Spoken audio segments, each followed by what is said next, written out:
Meet Dot. Dot is 36. He's a good guy. He works in an office with gray carpets and lukewarm coffee. He's the guy who remembers everyone's birthday but forgets his own dreams. Every morning, Dot wakes up to the same alarm, eats the same mediocre oatmeal, and drives the same 2016 sedan to a job that values him exactly as much as his replacement. On paper, Dot is doing fine, but Dot is a liar. Every Friday night, Dot opens his banking app. He stares at the number. $4,200. It's been $4,200 for 3 years. It's a haunted number.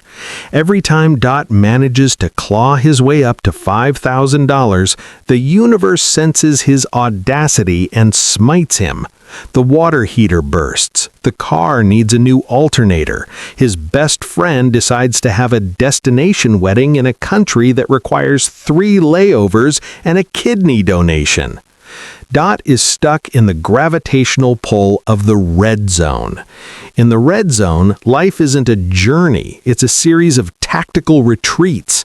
Dot isn't building a future, he's just negotiating the terms of his surrender to next month's bills. He feels like he's running on a treadmill that's slightly tilted upward. He's sweating, he's exhausted, but he hasn't moved an inch.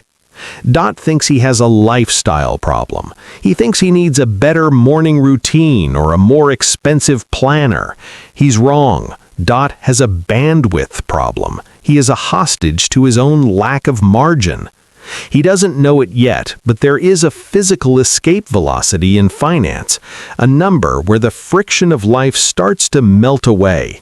For Dot, that number isn't 1 million. It isn't even 100,000. It's 30,000. And until he hits it, he's just a ghost in a cubicle waiting for the next minor inconvenience to reset his life to 0. Let's stop being emotional and start being clinical. Why $30,000? Is it a magic spell? No. It's a systemic threshold. It's the point where the physics of your life changes. 1. The cognitive bandwidth tax. Most of you are walking around with a 30% stupidity tax levied on your brain, not because you're unintelligent, but because you're broke. Behavioral economists call this cognitive bandwidth. When you have $2,000 in the bank, your brain is constantly running a background process. Can I afford this? What if the car breaks? Is the rent check going to clear? This background noise consumes your mental RAM. Research from Harvard and Princeton shows that financial scarcity can lower your effective IQ by up to 13 points. Think about that. You aren't making bad decisions because you're a fool. You're making bad decisions because your brain is too busy simulating poverty to actually think about strategy. $30,000 is the quiet money. It is the amount required to shut that background process down. When the fridge dies and you have 30 grand, you don't have a crisis, you have a chore. You buy a new fridge. Your IQ stays intact. You keep your focus on your career, your systems, and your growth. Stability is the prerequisite for intelligence. 2. The physics of visibility. Below $30,000, math is a joke. If you have $3,000 in a high-yield account at 5%, you're making $150 a year. That's not an investment. That's a rounding error. It's a couple of pizzas. It's psychologically insulting. This is why most people quit. The feedback loop is too long and the reward is too small. But at $30,000, that same 5% is $1,500 a year. Now we're talking about a 13th paycheck. Suddenly, the math isn't just a theoretical concept in a textbook, it's a tangible force. You can see the machine working. This is the threshold of proof. Once you see the money making money, your psychology shifts from saving, which feels like deprivation, to stacking, which feels like winning. You aren't just putting money in a box anymore. You're building a mercenary army of dollars that work while you sleep. And at $30,000, that army is finally big enough to take a small hill. 3. The power of no. The most dangerous thing about having no money isn't the lack of things, it's the lack of agency. When you have $0, you are a hostage. You have to take the soul-crushing overtime. You have to endure the toxic boss who talks to you like you're a toddler. You have to accept the low-ball salary offer because rent is due Tuesday. $30,000 is the walk-away fund. It represents roughly 6 to 9 months of survival for the average professional. That is half a year of freedom. When you walk into a negotiation with $30,000 behind you, your body language changes. Your micro-expressions change.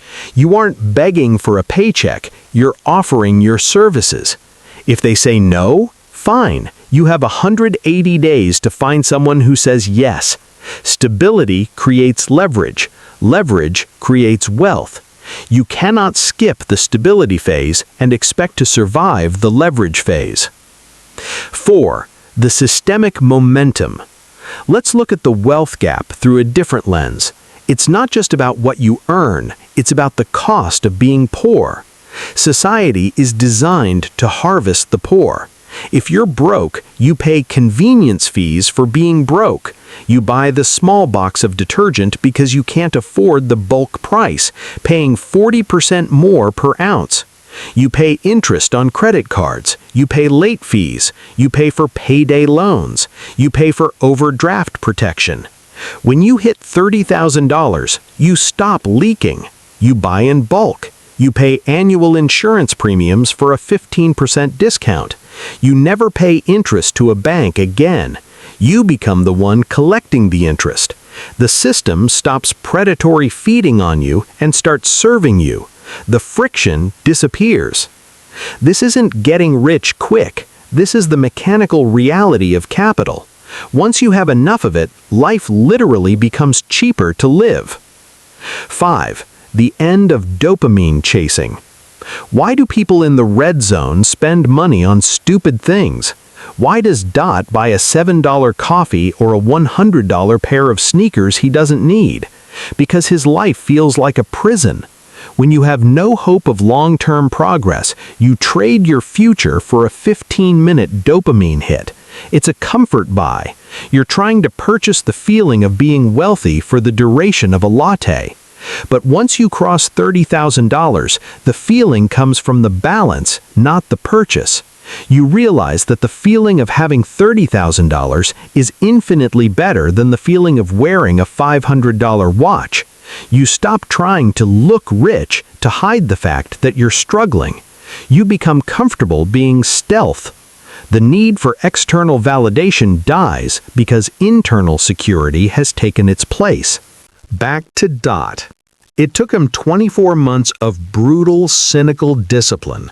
He stopped hanging out at malls. He deleted the food delivery apps. He treated his $30,000 goal like a debt he owed to a man who wanted him dead.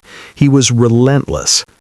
Yesterday, Dot's manager called him into the office. The company is pivoting.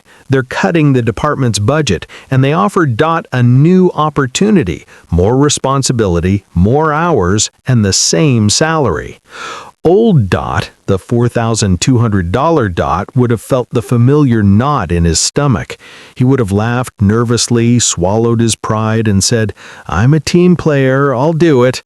He would have gone home and complained to his cat while eating a frozen dinner.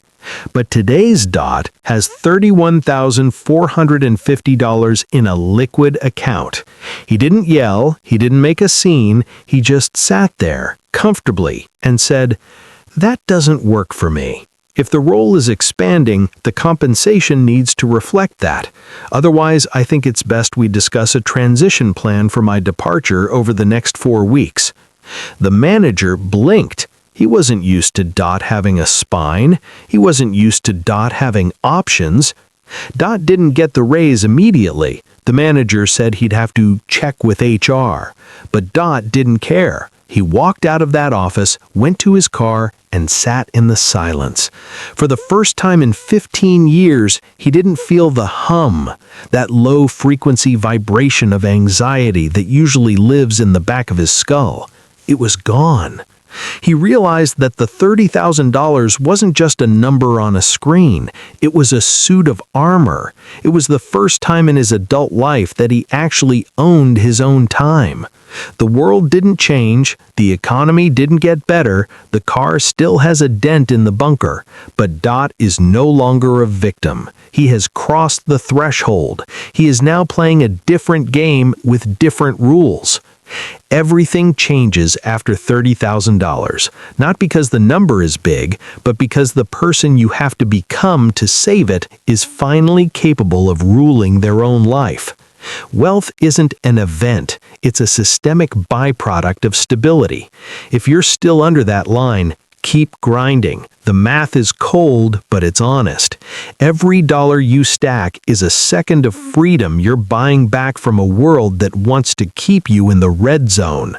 The hardest part is the first 30. After that, the wind is at your back. If this hit home, do the 3 things the algorithm demands. Like the video if you're tired of the red zone, subscribe if you want systems, not fairy tales, and comment below with your number. Are you at 5K? 10K? What's the one leaky habit you're killing this month to get to 30? I'm out. Go build your shield.